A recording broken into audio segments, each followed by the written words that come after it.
إن الحمد لله نحمده ونستعينه ونستغفره ونعوذ بالله من شرور أنفسنا ومن سيئات أعمالنا من يهده الله فلا مضل له ومن يضلله فلا هادي له وأشهد أن لا إله إلا الله وحده لا شريك له وأشهد أن محمدًا عبده ورسوله أما بعد فإن خير الحديث كتاب الله وخير الهدي هدي محمد صلى الله عليه وسلم وشر الأمور محدثاتها وكل محدثة بدعة وكل بدعة ضلالة وكل ضلالة في النار اللهم صل على محمد وعلى آل محمد كما صليت على إبراهيم وعلى آل إبراهيم إنك حميد مجيد اللهم بارك على محمد وعلى آل محمد كما باركت على إبراهيم وعلى آل إبراهيم إنك حميد مجيد أعوذ بالله السميع العليم من الشيطان الرجيم بسم الله الرحمن الرحيم ولا تحسبن الذين قتلوا في سبيل الله أمواتا بل أحياء عند ربهم يرزقون۔ رسول اللہ صلی اللہ علیہ وسلم کی سیرت میں سے ہم جنگ احد کا قصہ سن رہے ہیں۔ جنگ احد میں جب مسلمانوں کو شکست ہوئی تو رسول اللہ صلی اللہ علیہ وسلم پر خاص طور پر مشرکین مکہ نے گھیراؤ کیا۔ آپ جہاں موجود تھے وہاں انہوں نے پورا زور لگا دیا۔ آپ صلی اللہ علیہ وسلم کے پاس 7 انصاری صحابہ اور 2 مہاجرین جمع تھے۔ ان کا دباؤ بڑا تو نبی کریم صلی اللہ علیہ وسلم نے فرمایا کون ہے جو ان کو مجھ سے دفع کرے گا؟ قیامت کے دن جنت میں وہ میرا ساتھی ہوگا۔ ایک انصاری اٹھے اور وہ آگے بڑھے اور انہیں پیچھے دھکیلتے دھکیلتے شہید ہو گئے۔ ان کی شہادت کے بعد پھر ان کا حملہ شدید تھا۔ آپ نے پھر کہا کہ کون ان کو مجھ سے دور کرے گا؟ جنت میں وہ میرا ساتھی ہوگا۔ دیکھیے صحابہ آپ صلی اللہ علیہ وسلم کا ساتھ کتنا پسند کرتے تھے، کتنی ان کی تمنا تھی کہ ہم جنت میں آپ کے ساتھی بنیں۔ 7 کے 7 انصاری شہید ہو گئے۔ یہ روایت جو ہے صحابہ کی 7 انصاری صحابہ کی شہادت کا جو قصہ ہے یہ صحیح مسلم میں بیان ہوا ہے۔ آپ نے مہاجرین سے کہا کہ ہم نے اپنے انصار صحابہ کے ساتھ انصاف نہیں کیا۔ مقصود یہ تھا کہ وہ شہید ہوئے، ہمیں بھی یہ 2 جو رہ گئے تھے مہاجرین ان کو بھی شہادت دینی چاہیے تھی۔ بہرحال مسلمانوں کی قربانیاں آپ صلی اللہ علیہ وسلم میدان میں کھڑے ہیں، موجود ہیں، صحابہ آپ کے گرد کم سے کم ہوتے چلے جا رہے ہیں لیکن آپ میدان میں ڈٹے ہوئے ہیں۔ اسی میدان میں سیدنا حمزہ شہید ہوئے۔ سیدنا حمزہ رضی اللہ تعالیٰ عنہ بڑے بہادر تھے اور اللہ کے نبی صلی اللہ علیہ وسلم کو بڑے پیارے بھی تھے۔ جنگ بدر میں آپ نے ایک مشرک طعیمہ بن عدی کو قتل کیا تو طعیمہ بن عدی کا بھتیجا جبیر بن مطعم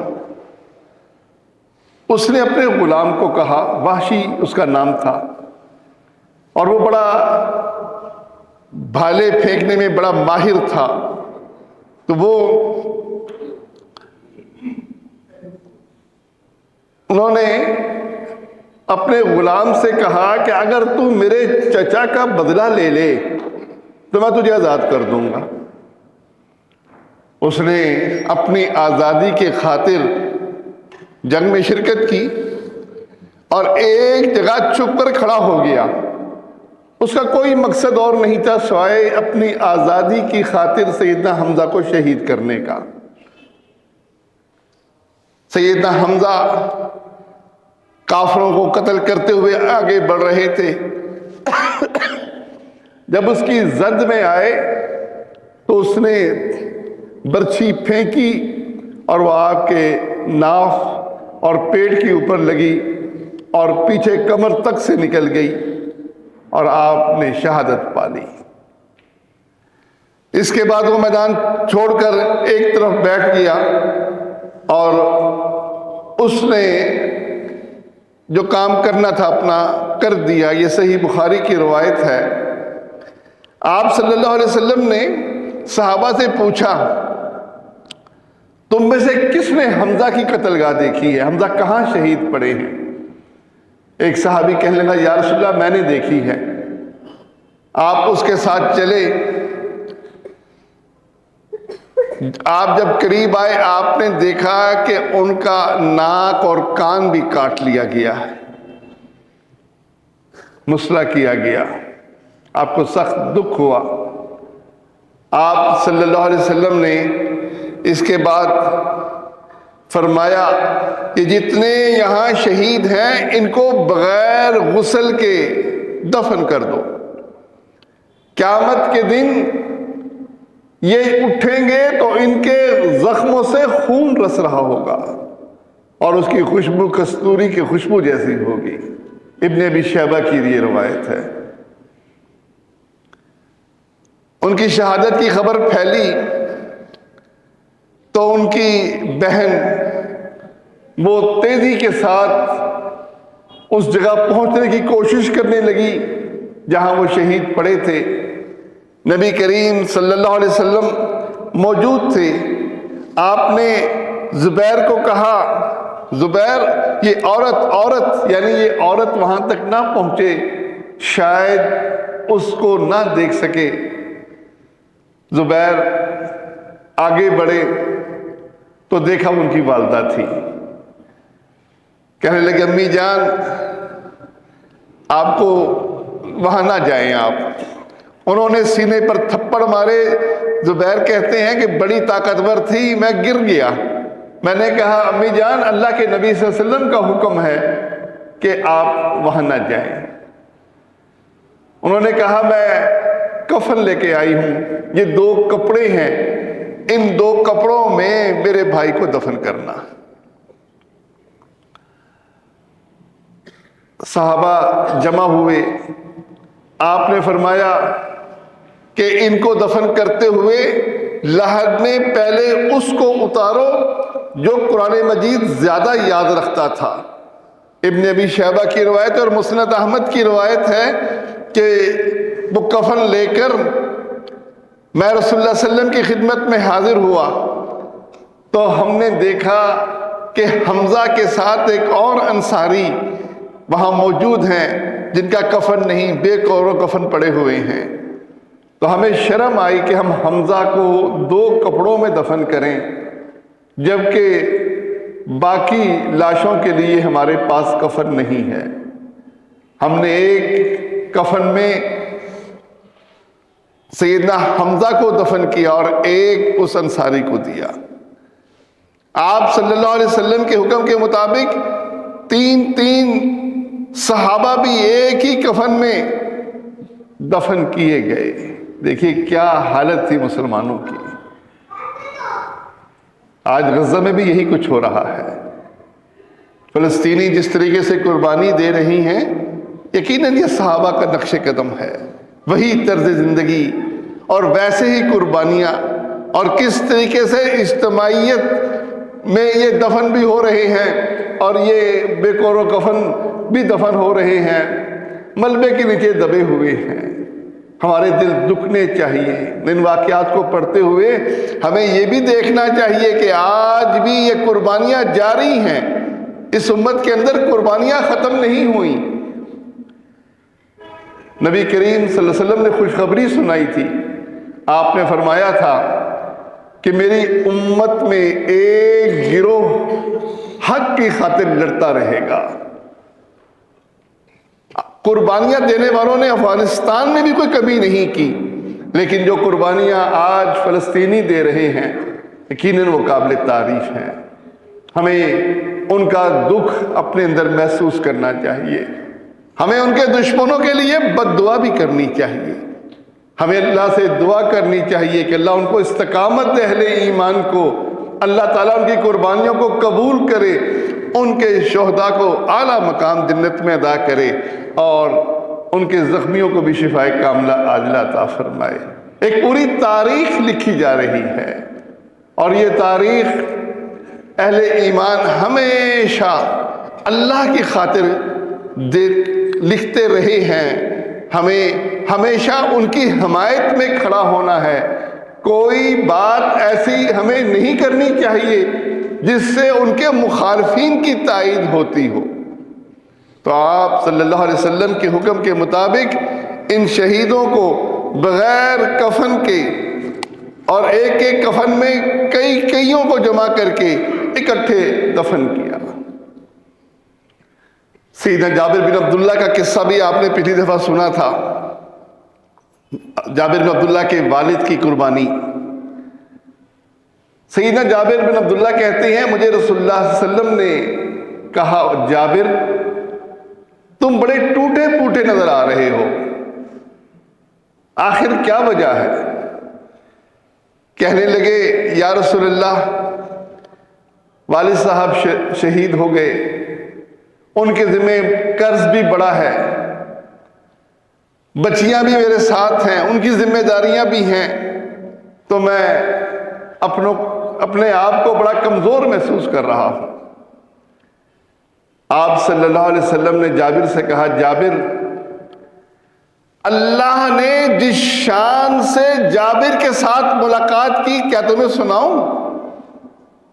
اللہ پردے کے پیچھے کلام کرتا ہے، لیکن اللہ نے تیرے باپ کے ساتھ بغیر پردے کے سامنے بٹھا کر زندہ کیا، گفتگو کی اور ان سے پوچھا کوئی آرزو کر۔ وہ کہنے لگے اللہ جو شہادت کا مزہ تھا میں چاہتا یہ ہوں کہ میں دوبارہ زندہ ہوں اور دوبارہ جا کر تیرے راستے میں قربان ہو جاؤں، میری یہی آرزو ہے۔ اللہ فرماتا ہے کہ اللہ نے کہا، رسول صلی اللہ علیہ وسلم نے فرمایا کہ یہ میرا فیصلہ ہے کہ دنیا میں لوٹ کر نہیں جانا۔ ترمذی کی روایت ہے۔ تو یہ قربانیاں صحابہ نے دی اور اللہ نے ان کی تعریف میں دیکھیے کیا بات بیان فرمائی۔ یہ سورۃ آل عمران ہے۔ اللہ فرماتا ہے کہ جو لوگ اللہ کے راستے میں قتل ہوئے ان کو مردہ مت سمجھو، بل احیاء، بلکہ وہ زندہ ہیں، عند ربہم یرزقون، انہیں اللہ کے پاس رزق مل رہا ہے۔ اور صحیح مسلم کی روایت ہے آپ صلی اللہ علیہ وسلم نے فرمایا کہ اللہ تعالیٰ شہیدوں کو سبز پرندوں کے قالب میں ڈال دیتا ہے، وہ جنت میں اڑتی ہیں، جنت کے میوے استعمال کرتی ہیں اور اللہ کے عرش کے اندر نیچے قائم کردہ قندیلوں کے اندر آرام کرتی ہیں۔ اللہ نے ان سے پوچھا بتاؤ کچھ چاہیے؟ وہ کہنے لگے اللہ تو نے سب کچھ تو دے دیا، جنت کی نعمتیں ہم کھا رہے ہیں، اب ہم کیا سوال کریں؟ اللہ نے پھر پوچھا، تیسری بار وہ کہنے لگے کہ اللہ ہماری روحوں کو ہمارے جسموں میں لوٹا دے، ہم تیرے راستے میں دوبارہ شہید ہونا چاہتے ہیں۔ تو اللہ نے پھر پوچھنا چھوڑ دیا کہ انہیں کچھ نہیں چاہیے، یہ روایت جو ہے صحیح مسلم کی روایت ہے، اور مسند احمد کی روایت ہے کہ احد کے شہداء جو سبز قالب کے اندر، سبز پرندوں کے قالب کے اندر موجود جنت کی نعمتیں کھاتے ہیں، اللہ جب پوچھتا ہے تو کہتے ہیں کہ اللہ ہمارے ان بھائیوں کو بھی اطلاع دے دے جو ہمارے پیچھے ہیں، تاکہ وہ بھی جہاد سے بے رغبتی نہ کریں، جیسے ہم شہید ہو کر ان نعمتوں کے مزے لے رہے ہیں وہ بھی ایسے ہی مزے لیں۔ شہادت بڑا اونچا مقام ہے۔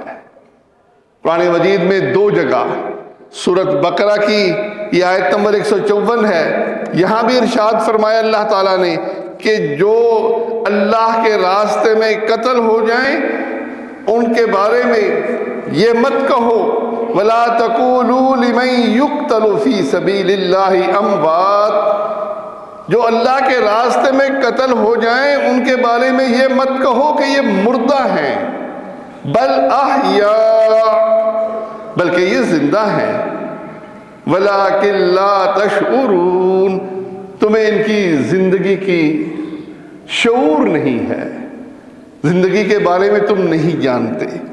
ایک ایسی زندگی ہے جو ہمارے شعور سے ماورا ہے، کیونکہ دنیا کی زندگی کو تو ہم جانتے ہیں، انسان کے جذبات ہیں، انسان کھاتا پیتا ہے، اسے حاجات ہیں، اسے پریشانیاں ہیں، لیکن مرنے کے بعد جو زندگی ہے اس کے بارے میں ہمیں شعور نہیں ہے۔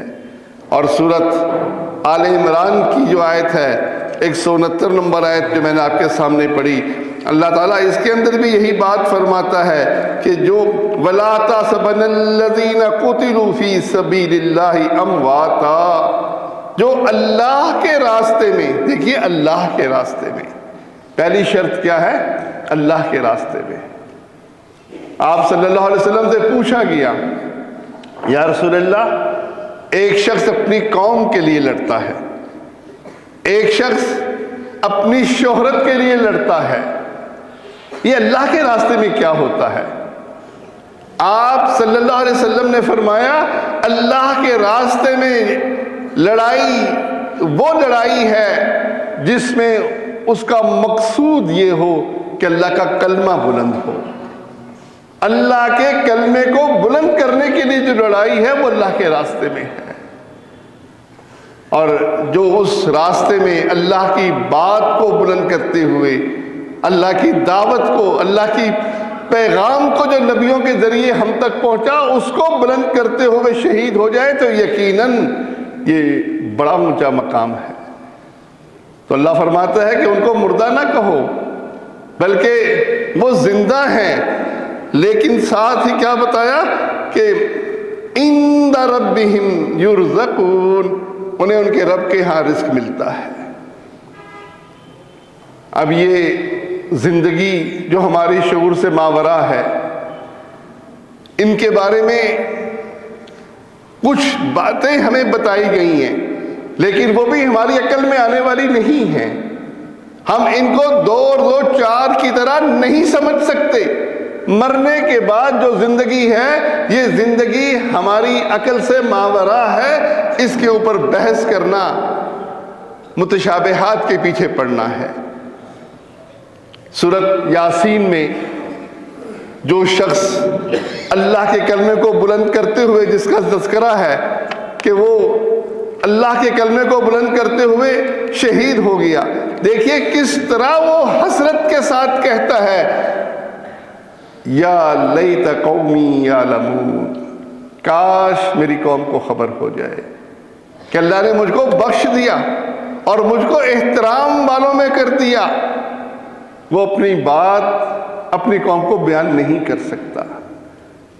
ایسے ہی احد کے شہداء کے بارے میں نبی کریم صلی اللہ علیہ وسلم فرماتے ہیں کہ انہوں نے خواہش کی کہ یہ پیغام پچھلوں کو مل جائے کہ ہم بڑے عیش میں ہیں، خود پیغام دینے کے قابل نہیں ہیں۔ جب خود پیغام دینے کے قابل نہیں تو اللہ نے سورۃ آل عمران کی آیات نازل کر کے ان کا پیغام ہم تک پہنچا دیا، لیکن وہ خود دنیا میں آ کر ہمیں پیغام نہیں دے سکتے۔ اللہ نے صاف بتا دیا، سورۃ یاسین کے شہید کی زبان سے یہ بات نکلنا، یا لیتا، اے کاش میری قوم کو خبر ہو جائے، اور احد کے شہیدوں کے بارے میں بھی۔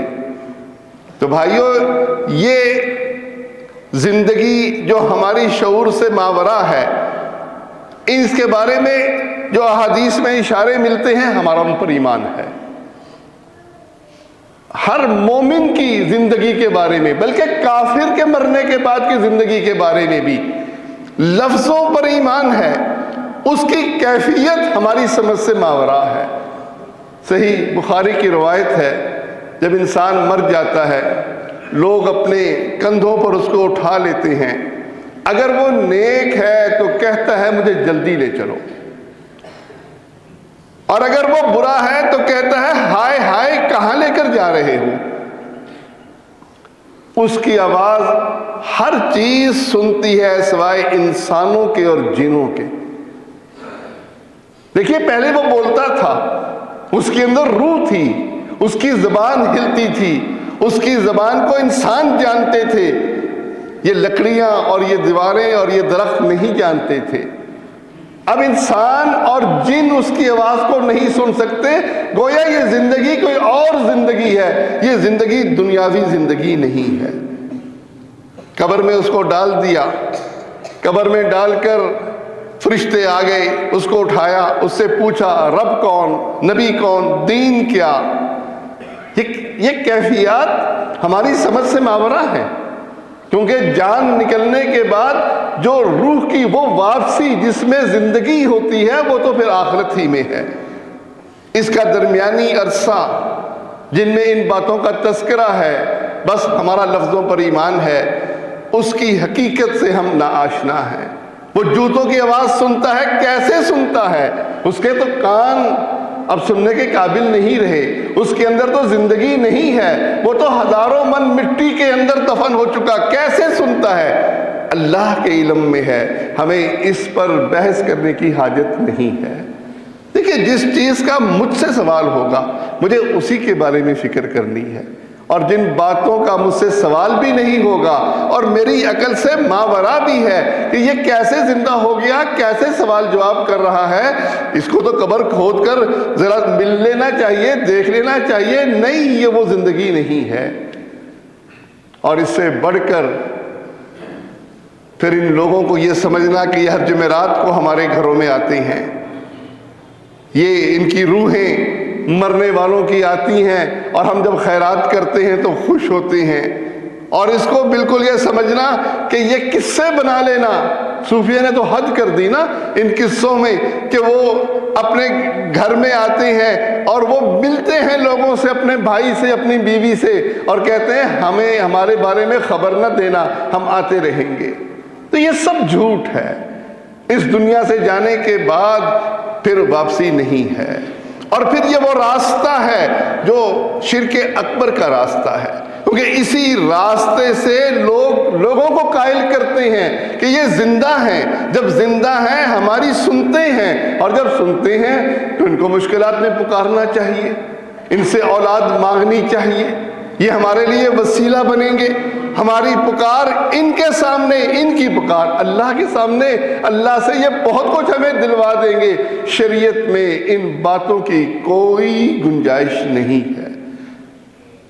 دیکھیے، اللہ رب العالمین ہے، وہ الرحمن الرحیم ہے، اس کائنات کا پورا نظام وہ اکیلا چلا رہا ہے۔ جس کو جو حاجت ہے وہ اس سے طلب کرتا ہے، اور وہ چونکہ حی ہے، وہ السمیع ہے، وہ سننے والا اور دیکھنے والا ہے۔ کوئی بولی اس کے راستے میں رکاوٹ نہیں کہ میں اردو میں بولوں گا اس کو سمجھ آئے گی۔ انسان تو اگر 1 2 4 بولیاں ہی سیکھے گا نا، اب وہ ان بولیوں کے علاوہ میرے سامنے کوئی پشتو میں جو مرضی کہتا رہے، میرے ملک کی زبان ہے، مجھے سمجھ نہیں آتی۔ یہ شان مالک الملک کی ہے کہ اس کے لیے زبان کوئی رکاوٹ نہیں ہے۔ اس کے لیے زبان سے نکالنا اس کی بھی حاجت نہیں ہے. بندہ گونگا ہے، اس کی زبان حرکت نہیں کرتی، وہ دل میں سوچتا ہے، دل میں مانگتا ہے، وہ اس کو بھی دیتا ہے.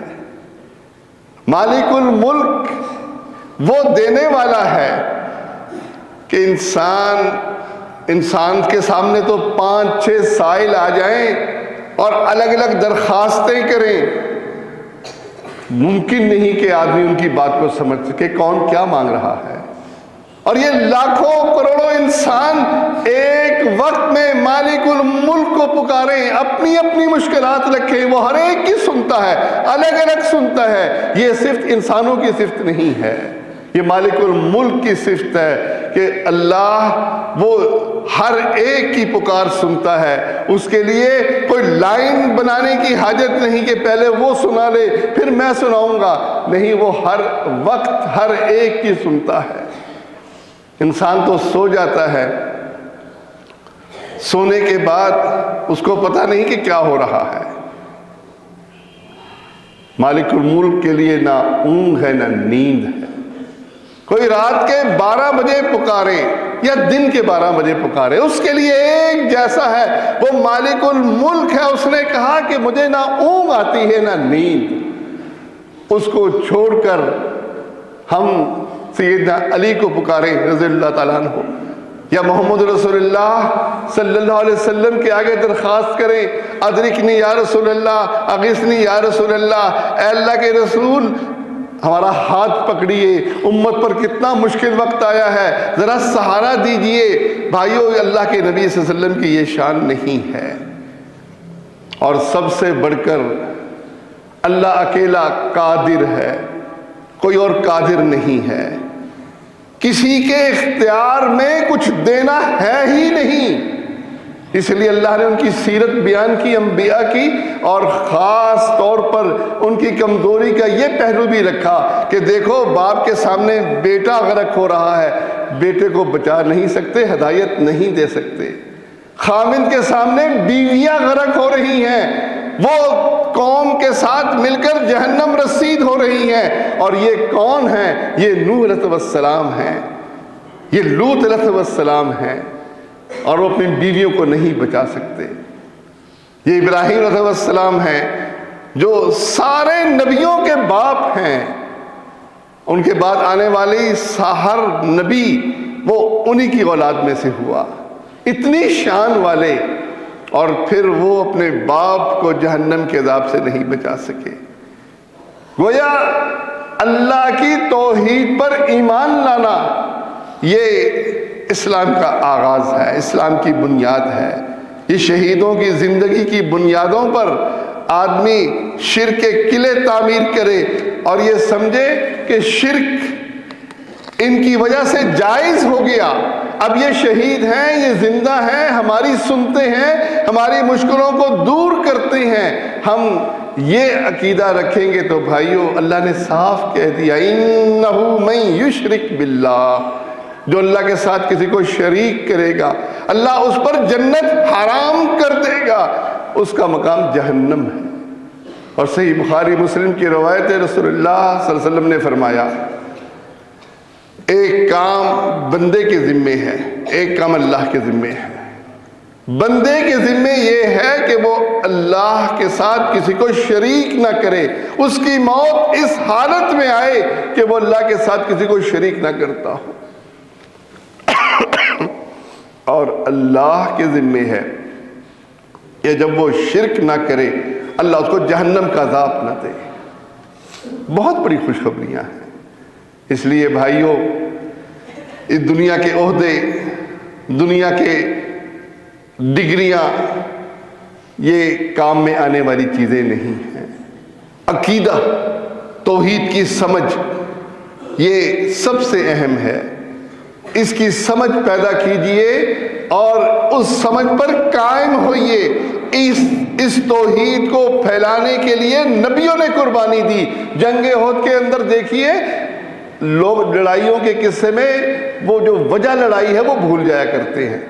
وجہ ہمیشہ یاد رکھیے کہ اللہ کے نبی صلی اللہ علیہ وسلم نے مکے میں توحید کا اعلان کیا، توحید کی دعوت دی، توحید کی بنیاد پر مہاجرین اور انصار ایمان لانے والے مومنین بن گئے، اور جو اس پر ایمان نہیں لایا وہ مشرکین مکہ ٹھہرائے۔ یہ مشرکین مکہ اور ایمان والے یہ جنگ بدر میں بھی لڑے، جنگ احد میں بھی لڑے، جنگ خندق میں بھی لڑے، یہ مسلمانوں کو ختم کرنا چاہتے تھے، اور مسلمان اپنے دفاع میں شروع کی لڑائیاں دفاع والی تھی، اور اس کے بعد جب اللہ نے طاقت دی تو پھر اقدامی جہاد بھی ہوا۔ تو آدمی ہمیشہ اس جہاد کے پیچھے جو فلسفہ ہے اس کو کبھی نہ بھولے، اور اس فلسفے کو اپنی زندگی کا حصہ بنائے۔ ابھی الیکشن کے دنوں میں تمیز ختم ہو چکی عقیدے کی، لوگ ووٹ لینے کی خاطر درباروں میں جانے لگ گئے، شرک کرنے والوں کے ساتھ ان کی دوستیاں پھیل گئیں۔ شریعت میں اس کی گنجائش نہیں۔ آپ نے جنگ بدر کے حوالے سے وہ حدیث سنی تھی، آپ صلی اللہ علیہ وسلم نے کے پاس جب ایک مشرک آیا اور کہنے لگا اللہ کے رسول جہاد میں شریک ہونا چاہتا ہوں، اور اس بنیاد پر شریک ہونا چاہتا ہوں کہ مال غنیمت میں مجھے حصہ ملے، آپ صلی اللہ علیہ وسلم نے صاف کہہ دیا کہ مجھے اللہ نے منع کیا ہے کہ میں کسی مشرک سے مدد لوں۔ اس لیے بھائیوں، دین کو پہچانیے، توحید کو پہچانیے، حق کو پہچانیے، اور حق کے ساتھ باطل کو پہچانیے، شرک اور کفر کو پہچانیے، حق پر چلیے، باطل سے اجتناب کیجیے، یہی راستہ کامیابی کا راستہ ہے۔ اللہ مجھے اور آپ کو اس پر عمل کی توفیق دے، آمین یا رب العالمین۔